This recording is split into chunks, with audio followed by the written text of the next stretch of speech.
Assalamualaikum warahmatullahi wabarakatuh. Kita sampai pada pembahasan bagaimana cara melakukan pengujian pada instrumen penelitian yang kita gunakan.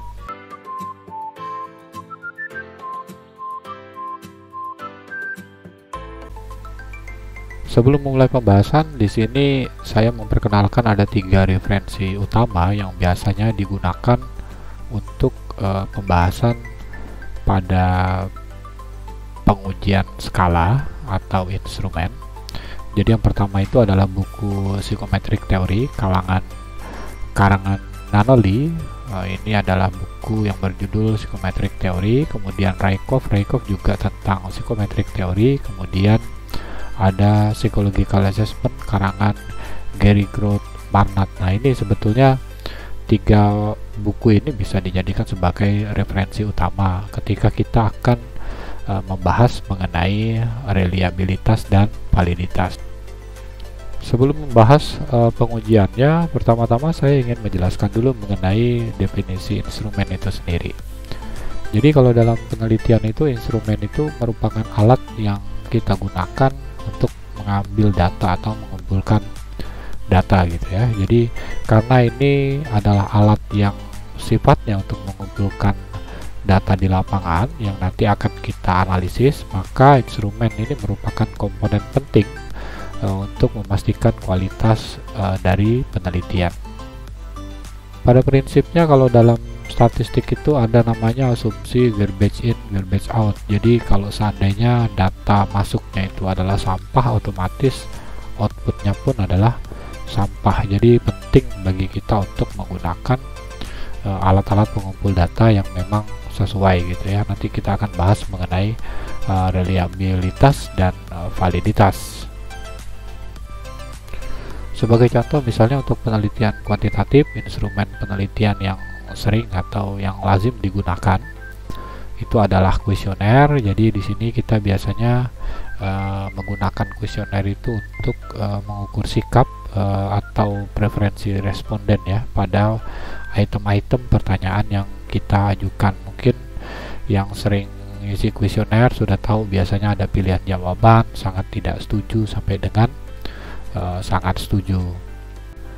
Kalau untuk penelitian kualitatif, biasanya instrumen yang digunakan itu misalnya kita mengumpulkan data melalui wawancara, otomatis yang kita butuhkan itu adalah alat rekam, itu kamera atau buku catatan ya, yang biasanya kita sebagai peneliti gunakan untuk merekam data atau informasi yang kita peroleh. Tapi khusus pembahasan kita ini, kita fokus pada pengujian untuk penelitian kuantitatif ya. Jadi kalau enggak, kita tidak akan membahas mengenai pengujian instrumen kualitatif. Ada 2 jenis pengujian instrumen kalau dalam penelitian kuantitatif itu. Yang pertama itu ada reliabilitas.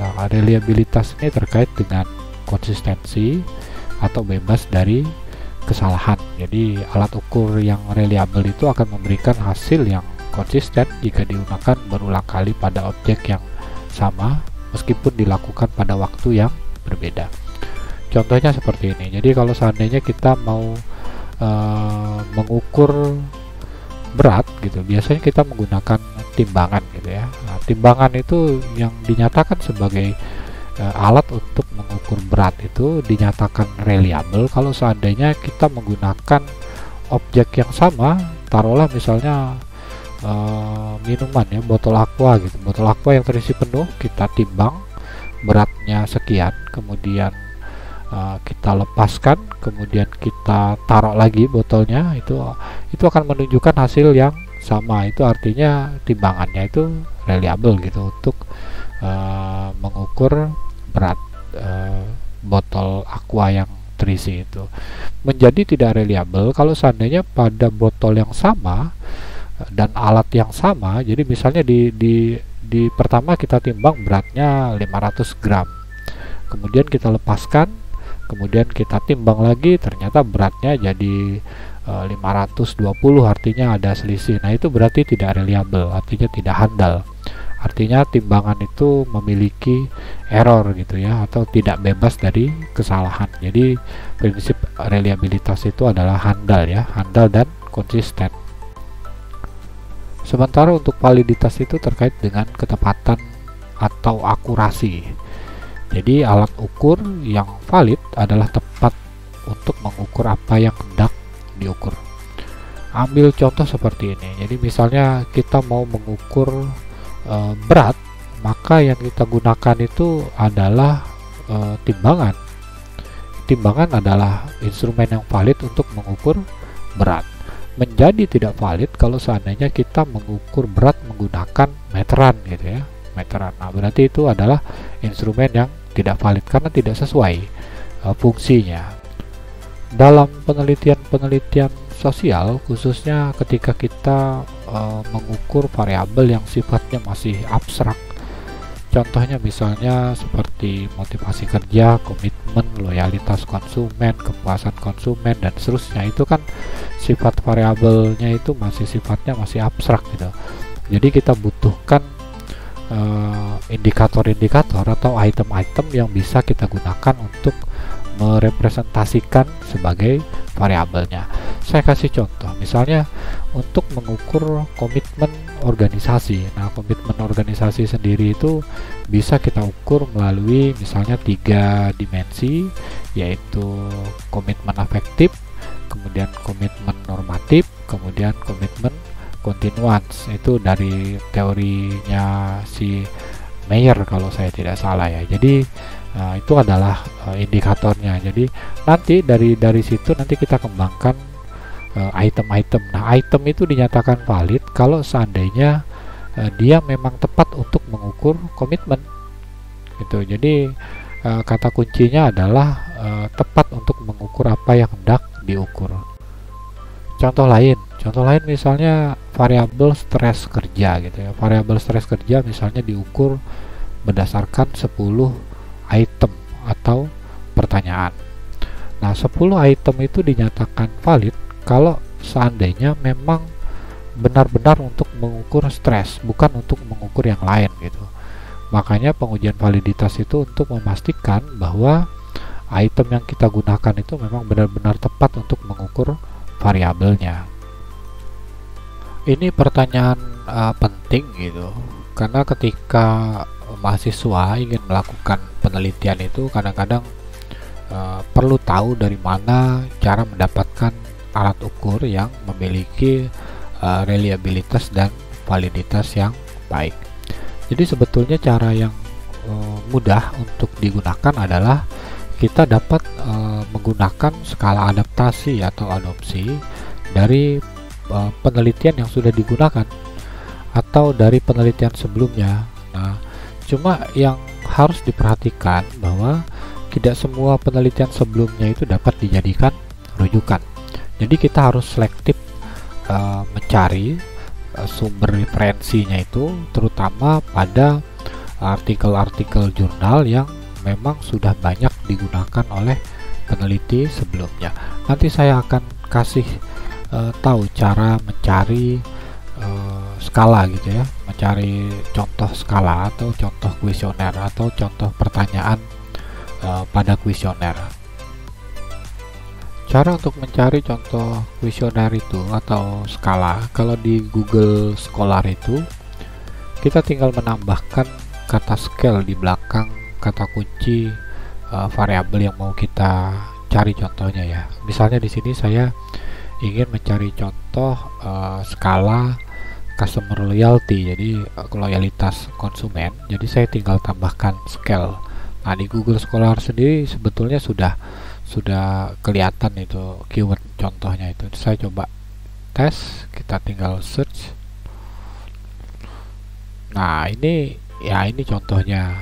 Jadi kita harus, tadi yang saya bilang, harus kita pilah-pilah mana kira-kira referensi yang paling banyak digunakan. Ini contohnya yang ini conceptual development, ini pengembangan konsep customer loyalty, pengukurannya ini disitasi 351 orang dan seterusnya. Ini bisa kita gunakan. Jadi cari-cari di jurnal-jurnal top itu nanti akan kita dapat gitu contoh itemnya. Ini coba saya buka karena ini PDF, berarti yang ini bisa dibuka, ini bisa dibuka. Jadi kalau di Google Scholar itu kalau PDF-nya tampil di kanan, berarti ini bisa kita download ya PDF-nya. Nah, untuk yang ini misalnya kita coba download.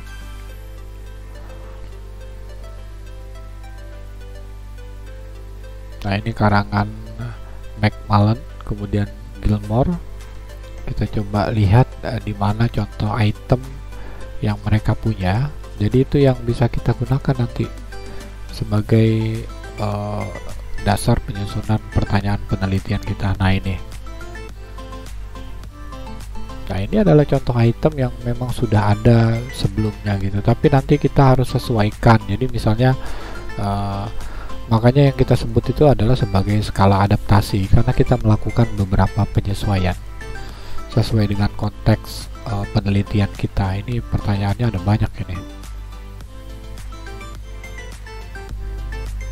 Sekarang kita lakukan sortir. Saya mau ambil yang 2019 yang terakhir. Ini ada nih, service customer loyalty.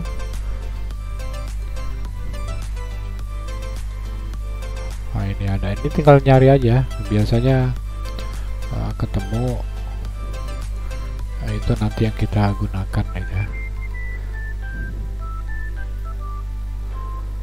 Coba kita lihat yang ini, dia pakai siapa. Kadang-kadang untuk tahu itu kita harus lihat penelitian terbaru, nanti mereka itu pakai apa gitu. Nah, itu yang akan kita gunakan gitu. Jadi melihat contoh sebelumnya. Nah, kalau mau melihat contoh sebuah artikel itu di mana penulis menjelaskan mengenai skala yang digunakan, lihat di bagian metodologi, kemudian lihat di measurement instrument. Nah, ini dia menjelaskan tentang skala yang digunakan. Ini contohnya nih, multidimensional, dia menggunakan, ini ada beberapa dimensi, kemudian ini ada 4 item. Dia bilang untuk dimensi marketing 4 item, intelligent generation 4 item, intelligent dissemination 4 item, responsiveness 4 item. Ini skala yang digunakan untuk mengukur market orientation. Nah, untuk customer loyalty, customer engagement yang ini, customer self brand connection yang ini. Nah, ini sambil jalan kita lihat ini untuk melakukan pengujian validitas dan reliabilitas, ini digunakannya adalah confirmatory factor analysis ya. Jadi inilah nanti yang akan kita pelajari ya. Jadi praktek Jamovi untuk pengujian instrumen ini adalah validitas dan reliabilitas. Nah, ini parameternya untuk Chroma Alpha dan seterusnya. Kita geser ke agak bawah. Nah, untuk cari yang loyalitas konsumen, nah ini juga customer loyalty, ini bisa di-download. Kita cek. Nah, untuk melihat contoh itemnya, kita geser ke bawah. Biasanya bentuk tabel, bisa kadang-kadang di lampirannya. Ini kita geser.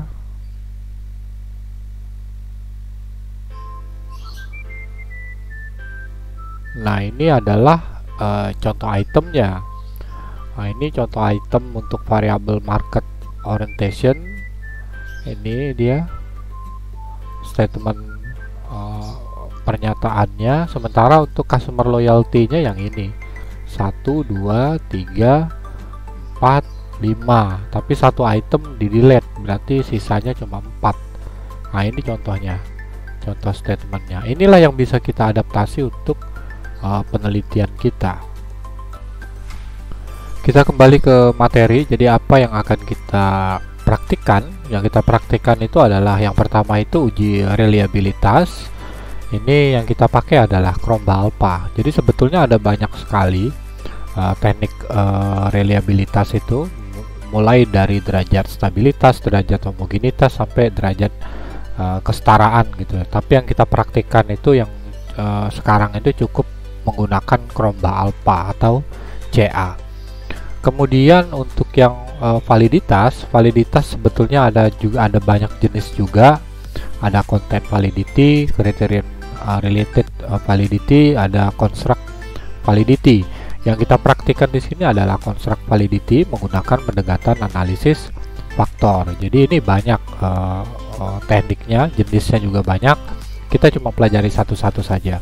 Nah, untuk penjelasan lengkapnya ini harus diperoleh dari buku-buku psikometrik teori atau buku metode penelitian ya. Untuk penjelasan lengkapnya, saya tidak akan membahas secara lengkap mengenai definisi dan teorinya karena ini adalah mata kuliah berbeda. Lalu untuk faktor analisisnya sendiri, ini faktor analisis untuk mengevaluasi skala kita. Ada dua jenis sebetulnya pendekatan faktor analisis. Yang pertama itu adalah exploratory faktor analisis atau EVA. Ini biasanya digunakan untuk mereduksi item. Jadi misalnya kita punya 10 item, kita ingin reduksi, kita ingin tahu strukturnya seperti apa, apakah 10 item itu berada dalam satu faktor atau berada di beberapa faktor. Nah, biasanya EVA ini digunakan kalau seandainya kita melakukan pengembangan skala baru atau kita ingin memvalidasi ulang skala adaptasi yang berasal dari kuesioner yang berbeda negara gitu ya. Misalnya kayak tadi itu contohnya itu berasal dari Eropa atau Amerika, itu biasanya bisa kita menggunakan EVA dulu gitu. Kemudian yang kedua adalah confirmatory factor analysis. Ini adalah kita sifatnya cuma mengkonfirmasi gitu ya. Jadi misalnya kayak tadi itu customer loyalty, itu jumlahnya itemnya, jumlah pertanyaannya itu cuma 5, jadi kita sifatnya cuma mengkonfirmasi yang sudah ada berdasarkan teori tertentu. Kedua teknik ini akan kita praktikkan. Yang pertama itu adalah EVA dan reliabilitas. Jadi ini reliabilitas kita tempel terus, jadi EVA dan reliabilitas, kemudian CFA dan reliabilitas. Kita nanti akan mencoba untuk mempraktikannya menggunakan Jamovi.